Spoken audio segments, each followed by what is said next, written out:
예, 잠언 27장 14절에서 27절. 이른 아침에 큰 소리로 자기 이웃을 축복하면 도리어 저주같이 여기게 되리라. 어, 이 말씀은 어, 자주 이 범하게 되는 말입니다. 자주 범하게 되니까 잠언이 나오는 거지, 가끔 가다 생기는 거는 잠언으로 잘 안 나옵니다. 우리가 실수를 많이 하게 될 수 있기 때문에 잠언에 나와 있는 겁니다.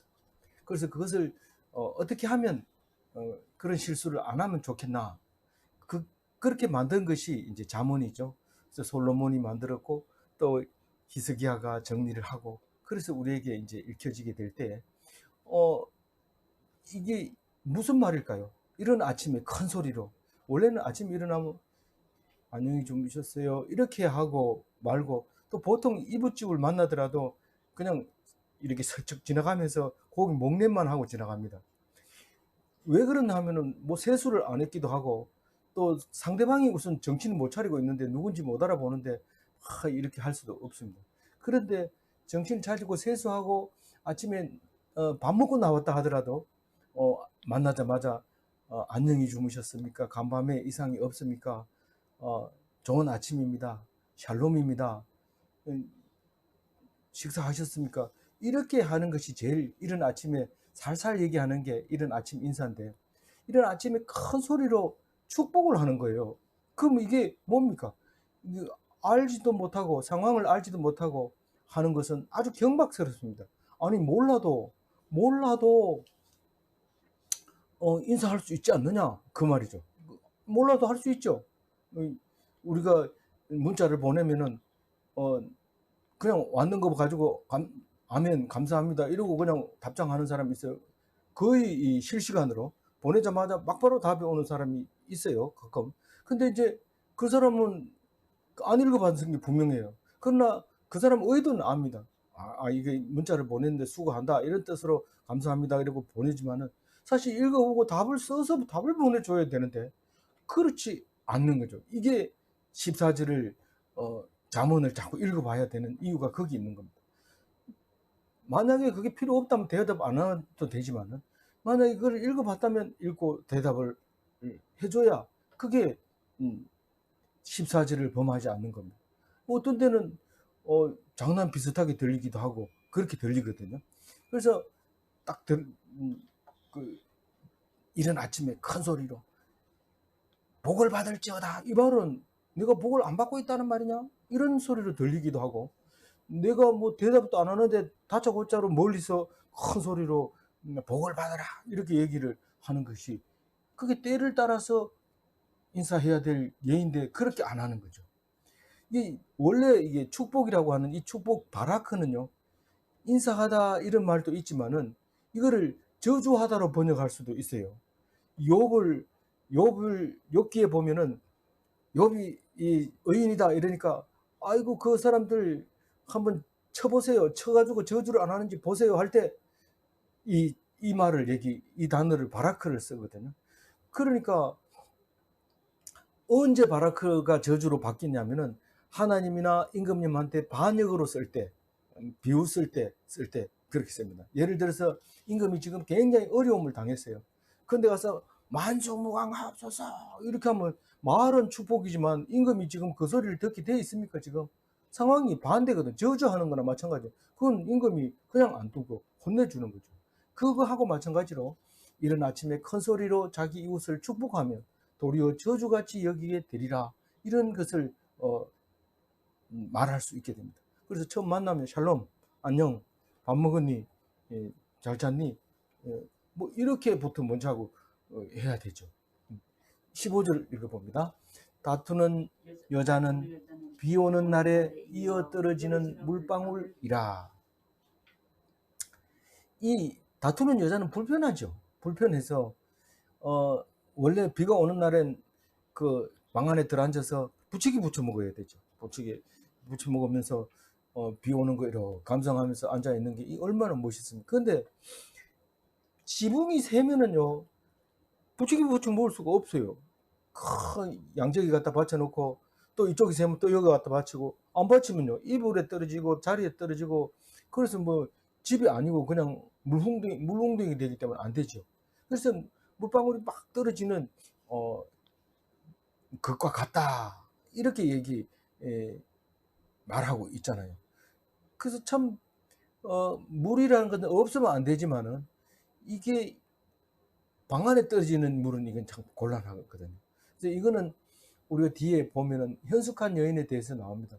순종하는 현숙한 여인이 아닐 때 이렇게 다투게 되는데, 사실 현숙한 여인은 진주 같다고 얘기를 합니다. 근데 어떻게 말도 안 되는 걸 순종합니까? 라고 얘기할지 모르지만, 그 뒤에 나와 있습니다. 16절을 읽어보면 무슨 말을 하고 있는지 알아요. 읽어봅니다.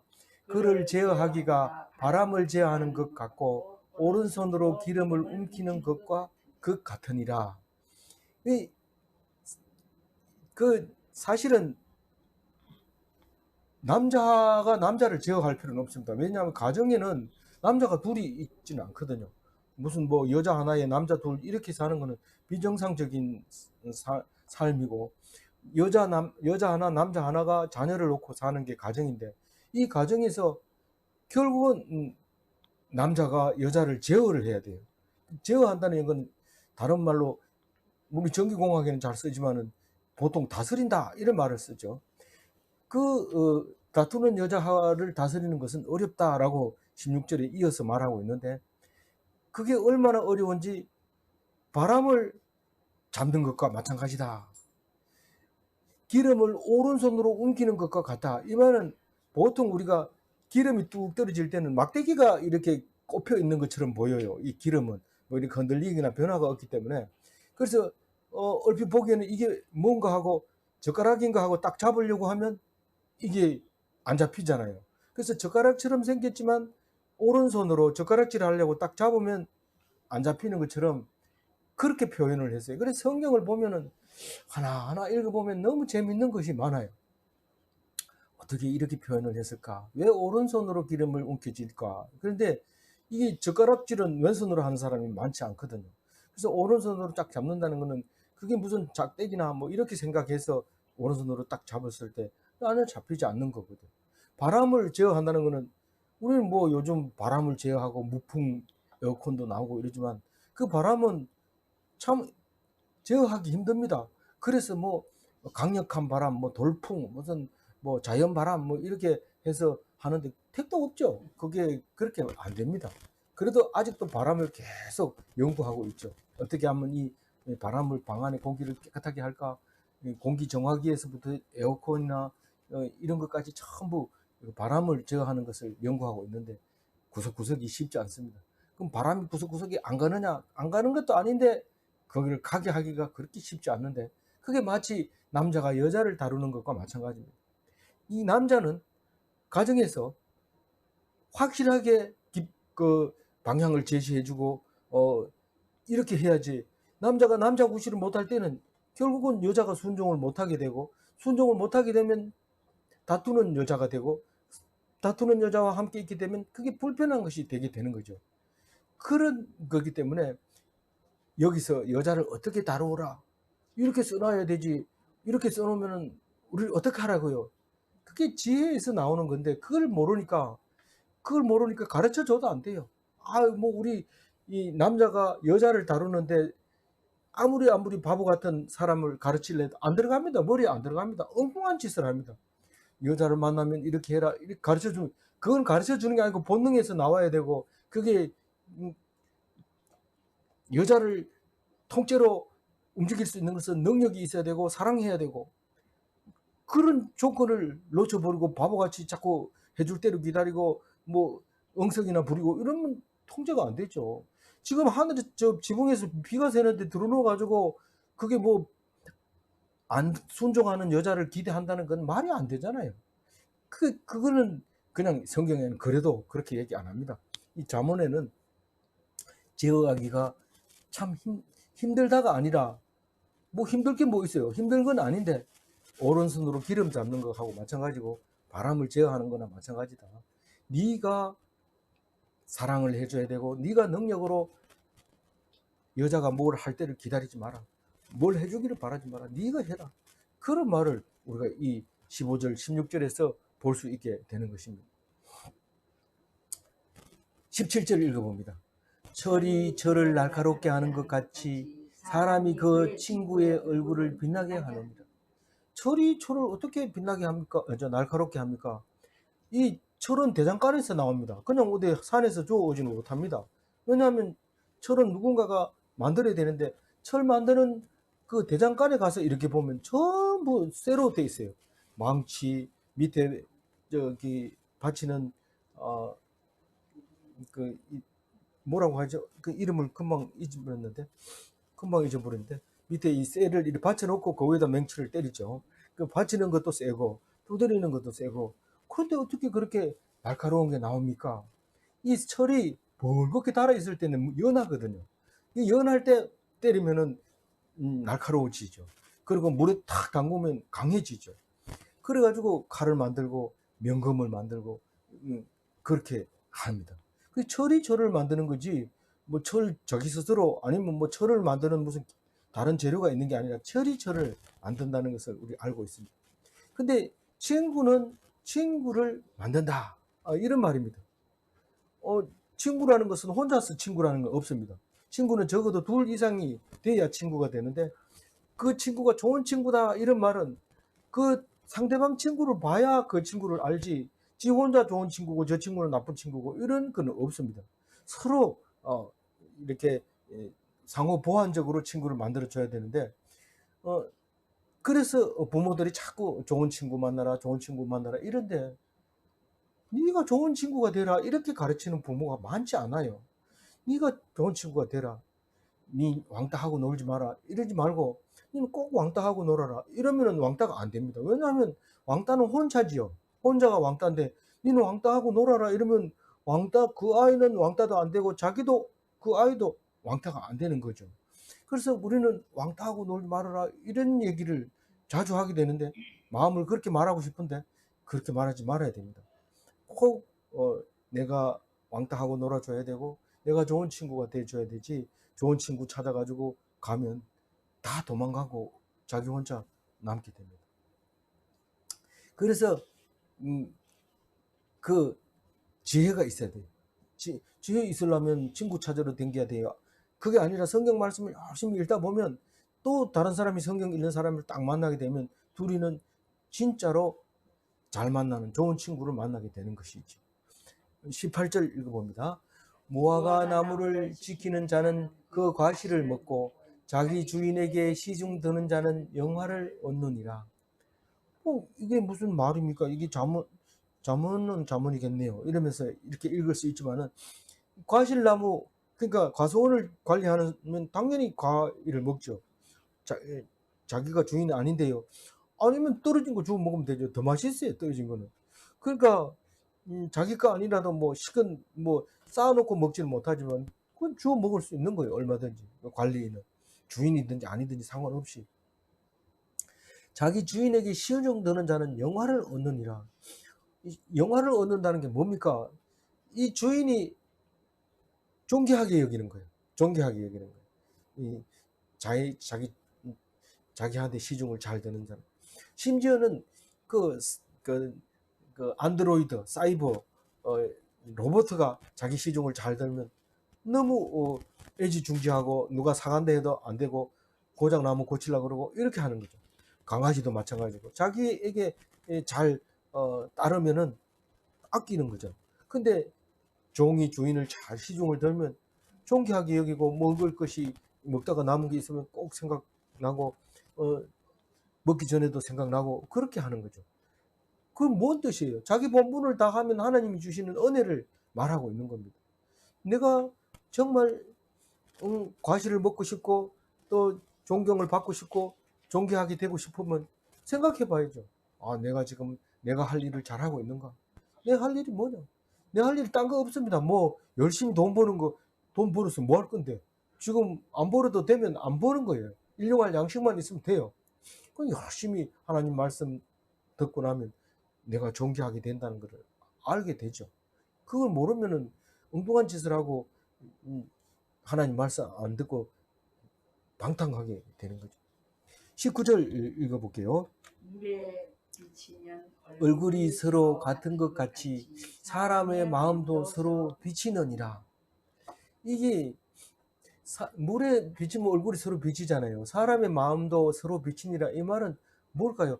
혼자 읽으면 이게 말은 알아듣겠는데 설명하라고 그러면 좀 어려워요. 그래서 이 묵상 시간이 필요한 겁니다. 마음의 거울이라는 말이 있죠. 마음의 거울. 이게 마음이 그 사람의 됨됨이를 보여준다, 이런 뜻입니다. 마음이 그 사람의 됨됨이를 보여준다. 그 사람을 이렇게 보고 있으면 그 마음을 알 수 있어요. 왜냐하면 그 하는 행위나 하는 말이나 이게 보면 그 마음을 알게 되고 그 사람이 됨됨이가 나타나는데, 그게 마치 거울을 보는 것처럼 그렇게 되는 거죠. 그래서 거울 앞에서 자기를 숨길 수 있을까요? 이렇게 물으면 거울 앞에서 자기를 숨길 사람은 없습니다. 거울 그대로 비칩니다. 그래서 우리는 겉으로 화장을 잘하고 말을 잘하고 조심하고 그런다고 해가지고 됨됨이가 좋을까요? 그게 아니죠. 마음이 하나님 앞에서 온전하고 신뢰하고 성실하고 그렇게 했을 때 나타나는 사람 됨됨이가 나타나게 된다는 거죠. 나는 믿음이 좋으니까 뭐 이러면서 말하는데, 믿음이 좋으니까 이 말은 그 말은 거짓말입니다. 왜냐하면 그 말 자체가 벌써 틀린 말이에요. 믿음이 있는 사람은 내가 무슨 믿음이 있습니까? 이렇게 우물우물하게 얘기하지, 또 강력하게 얘기하는 것도 틀린 말이거든요. 내가 뭐 믿음 없는데 이 정도로 해야지, 나는 믿음 없어요 이렇게 해도 틀린 말이고, 나는 믿음이 있습니다 이렇게 해도 틀린 말이에요. 늘 조심하면서 건신하면서, 하나님 내가 믿습니까? 성경 읽어보니까 안 믿어. 내가 악한 것이고 그런 걸 발견하게 될 때마다 기도하고 용서를 빌고 그렇게 하게 되죠. 20절 읽어봅니다. 서울과 아바도는 만족함이 없고 사람의 눈도 만족함이 없느니라. 서울과 아바도는 여기 계시록하고 잠언 두 군데에서만 나옵니다. 서울은 여러 군데에서 나오지만은 이 서울은 지하 이렇게 번역을 많이 하는데, 지하는 땅 밑에, 다시 말해서 죽어서 무덤에 들어가는 걸 서울이라고 얘기하면 됩니다.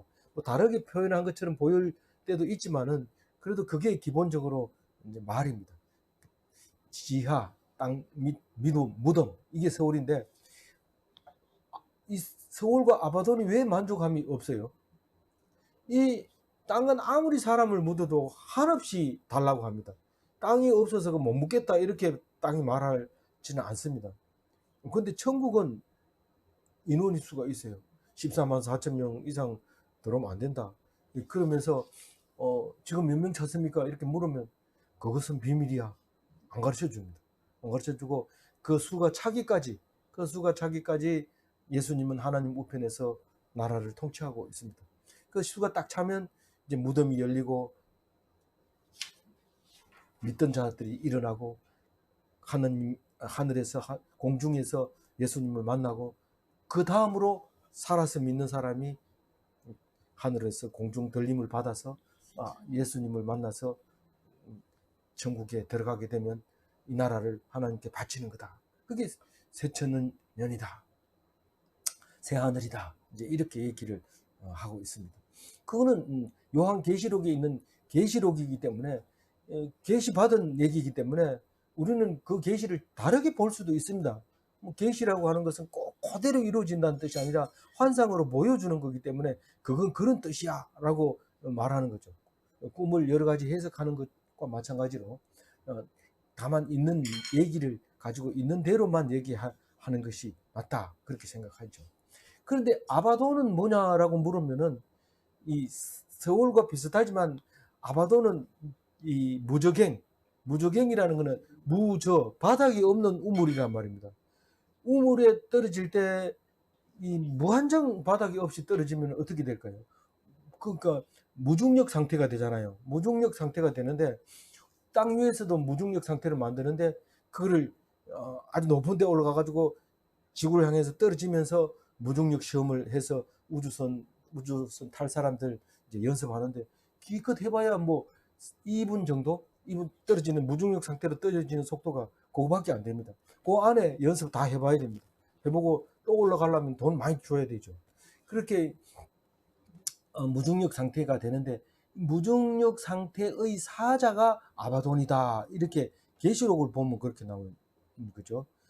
그 무중력 상태로 집어넣으면 우리가 무엇을 잡고 싶어도 못 잡고 서 있고 싶어도 못 서 있고 거꾸로 서든지 똑바로 서든지 이걸 마음대로 못 해요. 그냥 뭐 어디 중심이 없으니까 그냥 당기는. 우리는 지구가 우리를 잡아당기고 있다는 게 얼마나 감사한지 모릅니다. 지구가 잡아당기니까 뛸 수도 있고 서 있을 수도 있고 누워 있을 수도 있고 뭘 선반 위에 물건을 올려놓을 수도 있고 참 좋지요. 집을 지을 수도 있고.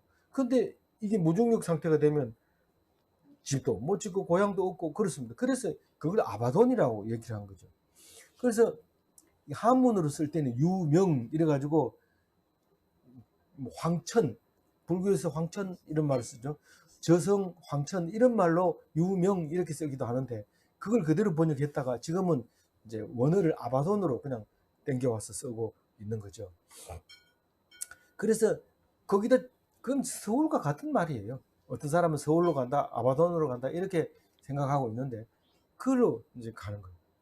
실제로 좀 아파가지고 멍하게 있어 보니까 이게 지금 어딘지 여기 지금 방인지 어디 병원인지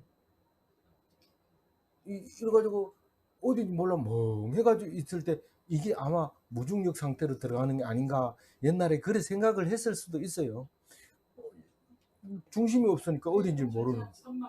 예. 그러다가 아예 그만 황천길은 그런 길인가 보다 이렇게 제가 그 어렸을 때 어머니가 저기 그 읽어달라고 한 그 뭡니까 그 뭐죠 거기에 보면은 방금 생각이 나서 사라져. 저 불교에서 불교도 아니면서 불교 책도 있죠. 회심곡. 회심곡을 내가 어렸을 때 어머니 글을 못 읽어서 많이 읽어줬거든요. 거기에 보면 저승으로 가는 장면이 꼭 이게 아바돈 같아요. 그냥 땅도 없고 길도 없고 그냥 훤하게 보이는 쪽으로 이렇게 가는 방향으로 나오는 이야기들이 이렇게 나오는 걸 볼 수 있는데 그 계시록에는 이렇게 써놨어요. 9장 11절 한번 읽어볼까요? 그들에게 왕이 있으니 무저갱의 사자라 히브리어로 그 이름이 아바돈이요 헬라어로는 그 이름이 아블루온이더라. 그래서 그게 헬라 시대 때 그런 이야기를 많이 했던 것 같아요. 그래서 서울과 아바돈은 만족함이 없다. 그런데 만족함이 없는 게 또 있다. 그게 누구냐? 뭐냐? 이러니까 사람의 눈이 만족할 수 없다. 만족할 수 없습니다. 누구를 만나도 만족합니까? 나 조금만 안 아팠으면 좋겠어. 만족합니까? 우리 신랑 조금만 잘해줬으면 좋겠어. 예? 하나도 것도 없습니다. 신랑 없는 사람이 그 소리 들으면 얼마나 속이 상한지 몰라. 잘난 체 한다 이러고 막 그러니까 우리는 만족이 있는 눈은 본 적이 없어요. 만족이 있는 눈은 본 적이 없어요.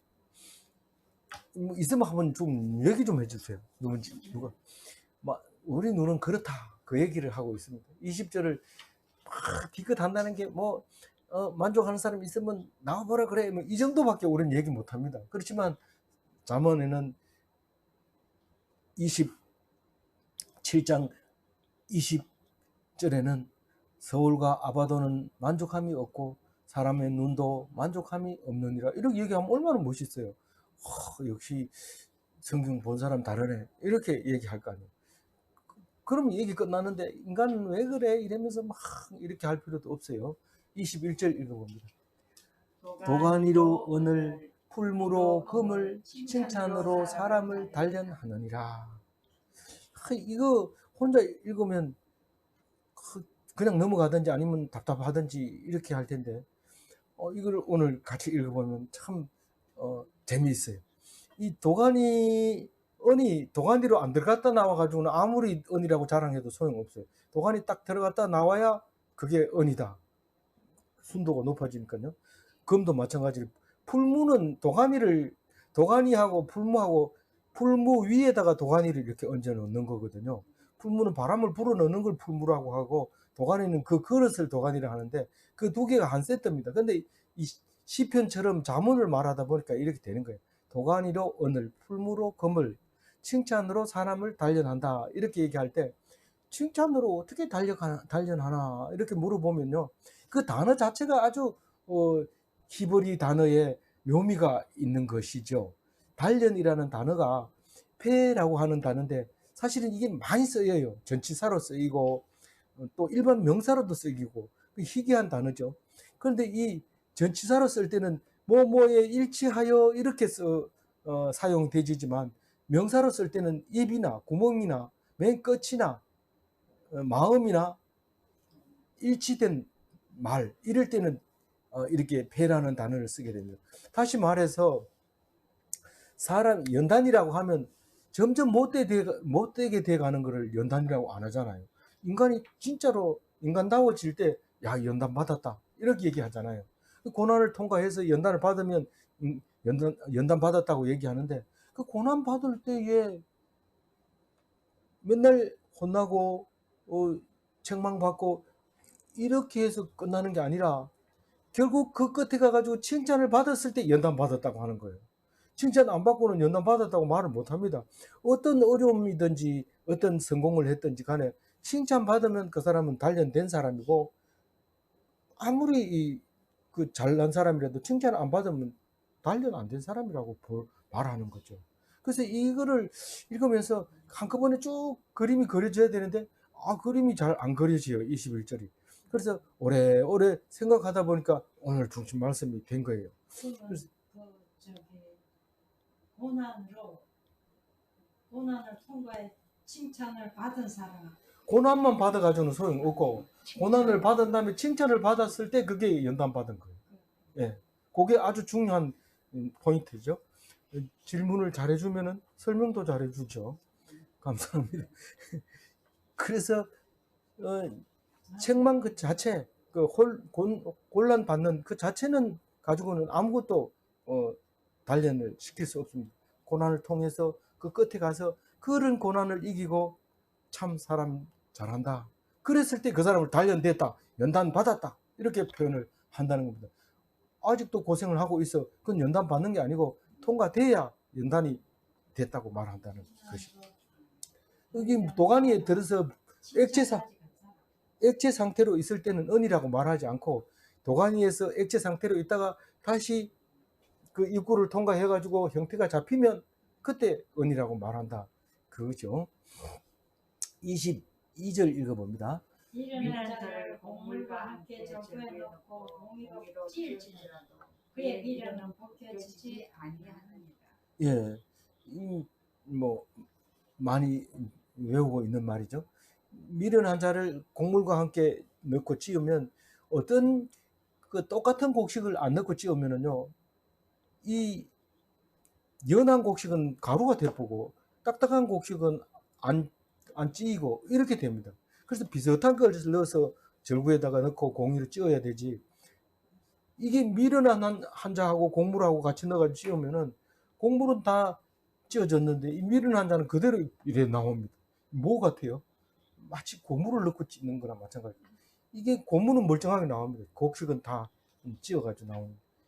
이게 미련한 게 고무 찐빠다. 우리 이런 말을 들어본 적이 있죠. 고무처럼 질기다. 저 인간은 고무 찐빠라. 그거는 손대지 마라. 미련한 인간다. 그런 우리가 얘기를 잠언 보고 얘기했는지 참 잠언을 말한 얘기죠. 그래서 미련한 자에게 뭘 하려고 하지 말고 그냥 알고 있어야 돼. 미련한 자는 그게 안 된다 하는 것을 나중에 깨닫게 될 수도 있어요. 어떤 사건이 있은 뒤에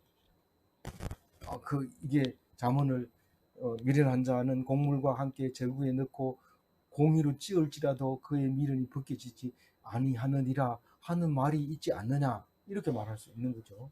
23절 읽어봅니다.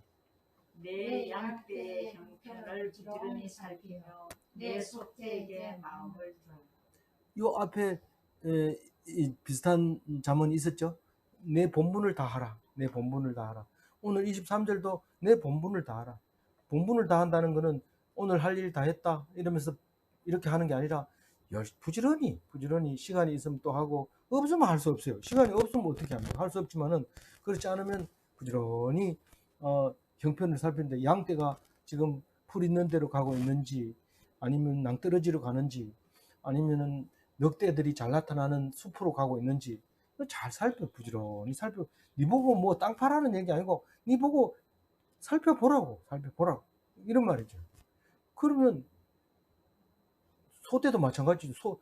소떼를 키우고 있는데 양떼를 부지런히 살펴야 됩니까? 그게 아니고 네가 지금 하고 있는 일에 그냥 게을리하지 말고 열심히 해라 이런 말이잖아요. 그러면 살피고 있는 거 예. 마음에 들어. 예. 그런데 이게 23절 말이 23절에서 끝나는 게 아니고 쭉 연결이 되어 있어요. 어디까지 연결되나? 끝에까지.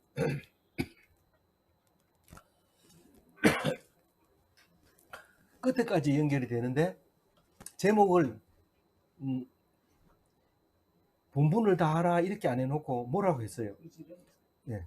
23절 제목에 오늘을 살아라 이렇게 해놨어요. 오늘을 살아라가 23절부터 27절 이입니다. 우리 부지런히 산다는 게 뭔가 어제 열심히 일했으니까 오늘 놀자 이러면 그게 부지런히 산 거냐? 그건 아니라고 생각해요. 그럼 뭐 항상 조금만 일하냐? 그것도 아니라고 생각해요. 그럼 뭐냐면 오늘 부지런히 사는 거예요. 오늘. 그리고 어제 일했는 거 잊어버리고 내일 일할지 안 할지 그것도 신경 쓰지 말고 오늘 살아라. 그 얘기가 어디 있어요? 이 24절에 나와 있어요. 읽어봅니다. 대저 재물은 영원히 있지 못하나니 멸관이 어찌 대대에 있으랴. 이렇게 말하는데 이 재물에 의존하지 말라는 거죠. 재물에 의존하지 마라. 재물은 일시적인 거다. 근데 부지런한 거는 영원하는 거예요. 왜냐하면 오늘 부지런한 사람은 내일도 오늘이기 때문에 부지런합니다. 모레도 그랬고 그제도 오늘은 부지런해야지 이러면서 부지런했던 거죠. 그러니까 지나간 거 앞으로 올 거 신경 쓰지 말고 오늘에 살아라 그런 얘기입니다. 이 재물이라고 한 것은 내일까지 먹을 수 있는 걸 재물이라 하지 오늘 당일 먹을 거를 재물이라고 한 사람은 없습니다. 이 재물은 놔두고 내일 먹어야지. 네 오늘 저녁에 영혼을 하나님 데리고 가면 네가 누구 것이 되겠느냐 라고 말할 때 그건 내 거 아닌데요 이러면 참 우습게 되잖아요. 그러니까 의지하면 안 돼요. 재물은 의지할 필요가 없고. 근데 부지런한 거는 영원히 대대에 영원하다는 거예요. 부지런한 게 뭐 영원해요. 이 부지런한 것은 없어지지 않는다는 거예요. 그게 멸류관이기 때문에. 저는 솔직히 뭐 우리가 동네 몇 명 안 되는 몇 집 안 되는 동네에 살았지만은 제 인생에서 가장 영향력이 있었다고 할 것 같으면은 그 우리 바로 밑에 집 할아버지입니다. 제가 볼 때는 할아버지인데 뭐 아버지하고 저 친구지만은 그 제가 막내다 보니까 늘 할아버지처럼 모습을 가지고 있는데 이분은 제 눈에 딱 보이는 거는 논에 들어가 있는 모습 말고는 본 적이 없어요. 뭐 있었겠지만 기억이 안 나요. 그 논에서 일하다 논에서 죽었거든요. 그런데 제가 늘 생각하면서 그분의 머리를 이렇게 떠오릅니다. 그렇게 하다가 죽는 거지. 그분도 죽을 때 손가락 2개를 작두로 잘라가지고 잘랐다고 그러더라고요. 그래서 그렇게 하면서 제가 손가락 다치고 나니까 그분의 생각이 더 잘 나더라고요.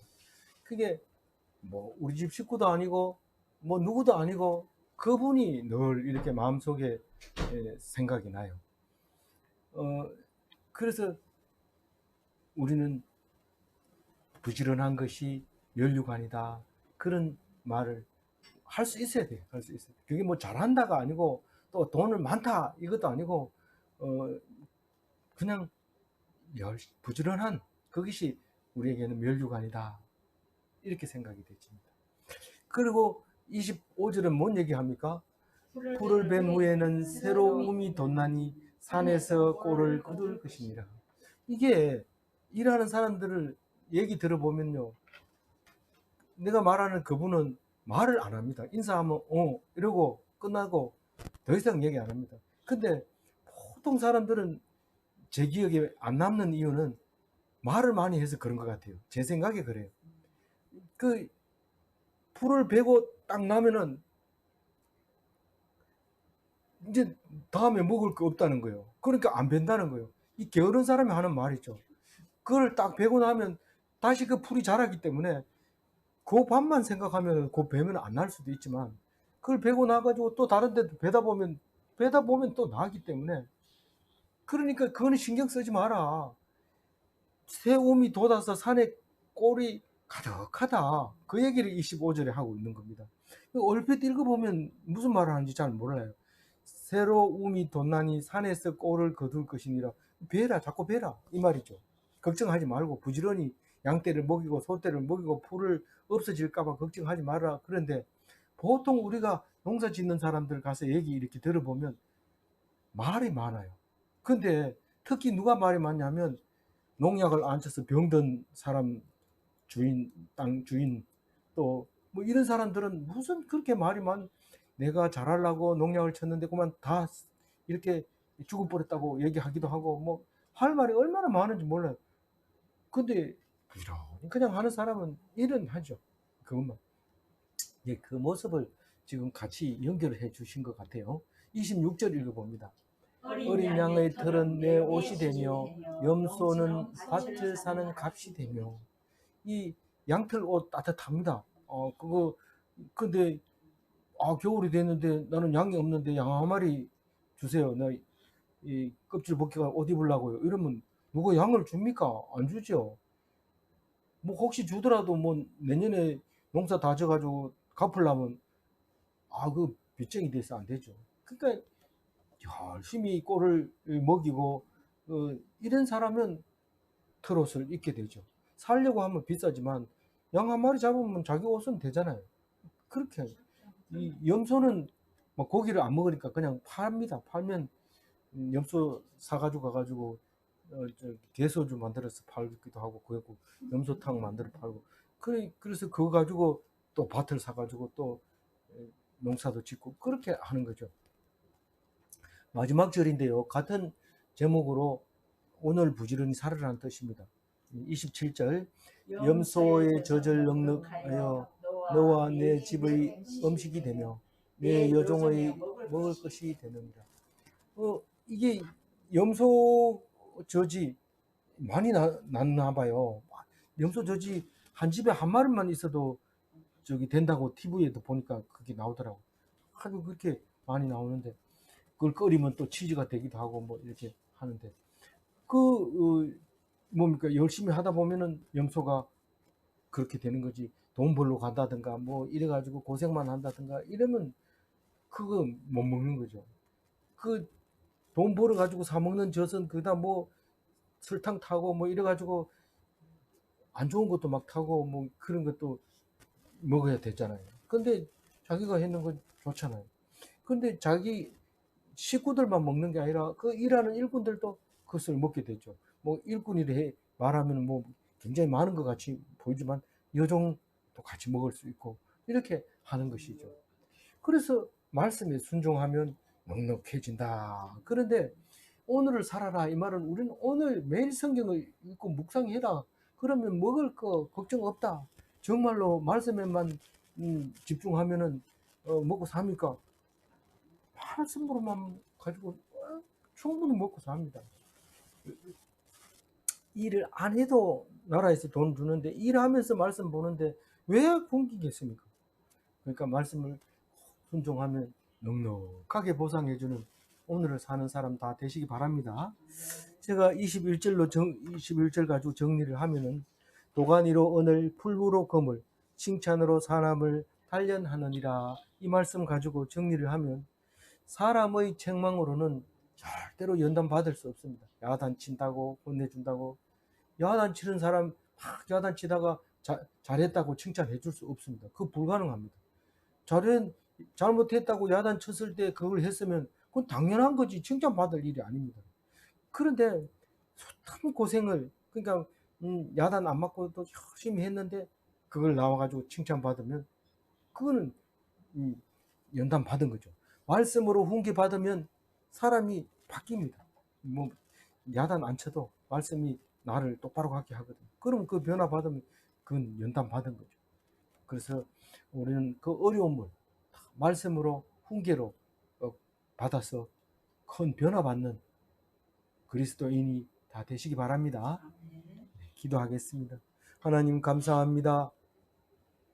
오늘 우리가 기본적인 예절도 알지 못해서 축복한다는 게 저주같이 들리게 하고 참으로 어리석은 것을 용서하여 주시고 하나님 앞에서 온전히 겸손하게 삶과 말을 할 수 있도록 도와주시옵소서.